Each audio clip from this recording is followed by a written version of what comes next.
नीटचा paper फुटला, त्याचं घरच तोडलं. बीडमध्ये कुलकर्णीच्या बिल्डिंगवर बुलडोझर. गेल्या काही दिवसांपासून देशभरात गाजलेल्या नीट पेपरफुटी प्रकरणातील मुख्य सूत्रधार म्हणून नाव समोर आलेल्या PV कुलकर्णी यांच्या बीडमधील अनधिकृत बांधकामावर अखेर बुलडोझर चालवण्यात आला आहे.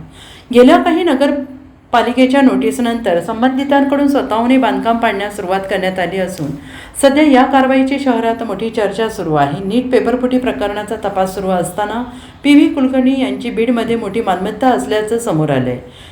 त्या दिवसांपासून देशभरात गाजलेल्या नीट पेपरफुटी प्रकरणातील मुख्य सूत्रधार म्हणून नाव समोर आलेल्या PV कुलकर्णी यांच्या बीडमधील अनधिकृत बांधकामावर अखेर बुलडोझर चालवण्यात आलेला आहे. शाहूनगर परिसरात यांचे मोठे व्यावसायिक कॉम्प्लेक्स उभारण्यात येत असल्याची माहिती मिळाल्यानंतर नगरपालिका प्रशासनाने या बांधकामाची पाहणी केली होती.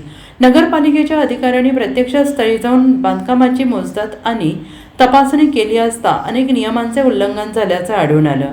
सदर बांधकामासाठी आवश्यक परवानग्या घेण्यात आल्या नसल्याचे तसेच बांधकाम विनापरवाना आणि अनधिकृतपणे सुरू असल्याचे निदर्शनास आलेले आहे. त्यानंतर संबंधितांना नोटीस बजावत बांधकाम स्वतःहून पाडून घ्यावे, अन्यथा पालिकेकडून तोडक कारवाई करण्यात येईल असा इशारा देण्यात आला होता.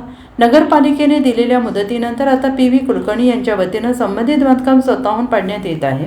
बांधकामस्थळी बुलडोझर आणि यंत्रसामग्रीच्या सहाय्यानं पाडकाम सुरू असून या कारवाईकडे नागरिकांचं लक्ष लागून राहिलं आहे. दरम्यान नीट पेपरफुटी प्रकरणामुळे आधीच चर्चेत असलेल्या PV कुलकर्णी यांच्या मालमत्तेवर होत असलेल्या या कारवाईमुळे बीड जिल्ह्यात राजकीय आणि सामाजिक वर्तुळात विविध चर्चांना उधाण आलेलं आहे. प्रशासनाकडून अनधिकृत बांधकामाविरोधात कठोर भूमिका घेतली जात असल्याने कारवाईतून दिसून येत आहे. Bureau report SBN Marathi Beed.